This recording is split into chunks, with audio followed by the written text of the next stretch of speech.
هلو هلو، ازيكم يا حلوين؟ عاملين ايه؟ وحشتوني قوي. يا رب كلكم تكونوا بخير. النهارده سفرتنا جميله وتقليديه. النهارده عملت بسله انا بحبها جدا جدا وبموت فيها. عملت له كمان كفته بطريقه كده مختلفه وفيها تركايه حلوه، وعملت شويه رز باللسان عصفور. نقول بسم الله ونصلي على الرسول. واول حاجه عندي كيلو لحمه مفرومه، انا تبلته جاهز وسبته ساعتين.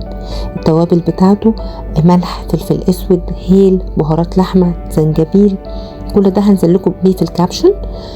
دلوقتي انا هبدا طبعا بعد ما سبت اللحمه بتاعتي في التوابل دي والبصل، عندي طبق فيه شويه زيت امسح كده بيهم ايديا، وهبدا اعمل الكفته بتاعتي كور. انا تبلت الكفته وسبتها في التلاجة تقريبا ساعتين 3 عشان يبقى طعمها اخد من التوابل كويس جدا. انت لو مستعجله مفيش اي مشكله، اعملي اللي انت عايزاه في بسرعه وابدأي كوري الكفته بتاعتك او اعمليها صوابع.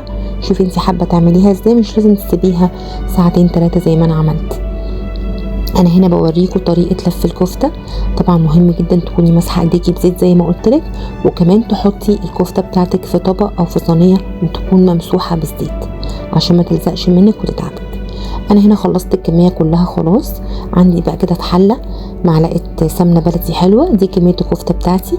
هسخن الحله كويس جدا والسمنه تبقى سخنه، وهبدا انزل بالكفته واحده ورا واحده، مش هحركها نهائي لغايه ما تنزل ميتها وتمسك نفسها زي ما هنشوف دلوقتي.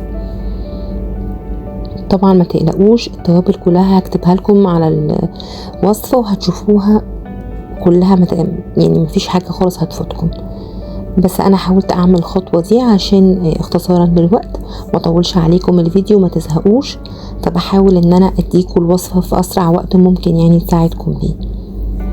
هنا زي ما انتم شايفين اهو بعمل الكفته بتاعتي. طبعا عايز تعمليها صوابع اعمليها.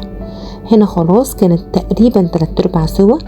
عملت بقى ايه، بشرت كده بصلتين ونزلت عليها، وهبدا ازودها شويه ميه سخنه بعد ما قلبت البصل. بعملها كانها كباب حله. طعمها كان حلو جدا. ظبطت الملح بتاعها، وعايزه اقولك قللي الملح ما تزوديهوش. وحطيت كمان بيضه، انا نسيت اقول لكم على موضوع البيضه مع الكفته دي ما تنسوهاش، ومعلقه بيكنج باودر. كل ده هكتبه لكم. هنا خلاص كانت عملت صوص بقى واستوت زي ما انتم شايفين. التب بقى اللي بعملها دلوقتي ايه، هعمل لها فحمه.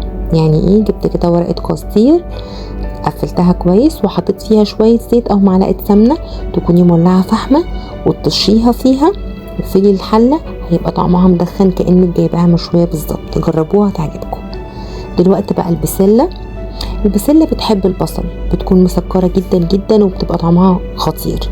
حله فيها معلقه سمنه ونزلنا فيها ب3 بصلات تقريبا صغيرين. هنشوح كده البصله ونحط شويه ملح عليها تنزل ميتها زي ما انتم شايفين كده. خلاص البصلة هتدبل عندي، هيبقى لونها قرب يبقى ذهبي شوية. انا كان عندي مرقة لحمة جاهزة في الفريزر زي ما قلت لكم في التحضيرات. نزلت الاول بالبسلة المجمدة عندي، طبعا لو عندك فريش احلى واحلى. تقلبيها كده تقلبتين مع البصلة بتاعتك، وتبدأي تنزلي بالشوربة اللي انتي سخنتيها او اللي انتي اوريدي مجهزاها عندك. هنزل بقى بالشوربه. طبعا الشوربه بتاعتك لو انتي مظبطه ملحها يبقى حلو جدا، لو مش مظبطه ملحها عايزه تحطي مكعب مرق حطي لها التوابل بتاعتك لو انتي عايزه. انا هنا شوربتي كانت جاهزه فيها الملح والفلفل وكل حاجه. سبت بقى خلاص البسله بتاعتي تغلي على النار شويه. هتنزلي بكميه الصلصه اللي انتي عايزاها. طبعا صلصه يعني هنحط شويه سكر، ايوه، وتقلبي بقى تقلبتين وخلاص كده هتتسبك وهيبقى تمام. النهارده بقى انا عملت الرز مش بشعريه ومش رز برزه ولا رز ابيض. عندي شويه لسان عصفور حمرتهم كده بطريقه اللي انتوا عارفينها، وحطيت شويه ملح عشان يبقى لونه كل واحد. واول ما اتحمر معايا نزلت بكميه الرز اللي عندي. طعمه كان حلو قوي قوي قوي ومختلف وبسرعه ما اخدش معايا وقت ابدا زي ما بتعملي رز برزه. وكان اختلاف، يعني حاجة مش تقليدية مش بنعملها على طول. احنا متعودين اما رز ابيض اما رز بالشعرية، فده كان طعمه حلو قوي برضو. وكانت حاجة كده مختلفة، الولاد عجبهم جدا جدا. طبعا انتوا عارفين رجعنا المدارس فهنرجع للاكل التقليدي بتاعنا، وما فيش يعني مشكلة لو من ان اخر نعمل لهم كده كام حاجة من اللي هما بيحبوها. بس اهتموا بالغذاء كويس جدا لولادنا. المذاكرة محتاجة تركيز ومحتاجة اكل يكون كله عناصر غذائية تمام. هنا طبعا نزلت خلاص بالمية المغلية، ظبطت الملح بتاعي. طبعا انتوا كلكم شاطرين خلاص وحفظتوا معايا. اول ما الرز كده يتشرب والمية كلها تروح والرز يدخل بيته، هنقلها على العين الصغيرة ونقول خلاص كده باي باي، نسيبه يستوي خالص وياخد وقته، ونبدأ نسمي الله ونقول فوالا، ونبدأ نجهز السفرة بتاعتنا. يلا كده كله حلو، سفرتنا جهزت، حطينا الرز وحطينا الكفتة وحطينا البسلة. صدقوني وصفة سهلة وجميلة وكلكم اشطر مني وعارفين، بس انا طبعا بتكلم البنات اللي لسه متجوزين جديد او لسه بيتعلموا الطبيخ، او البنات الصغيرين اللي عايزين يبقى عندهم معلومات عن المطبخ. جربوا الوصفة ان شاء الله تعجبكم.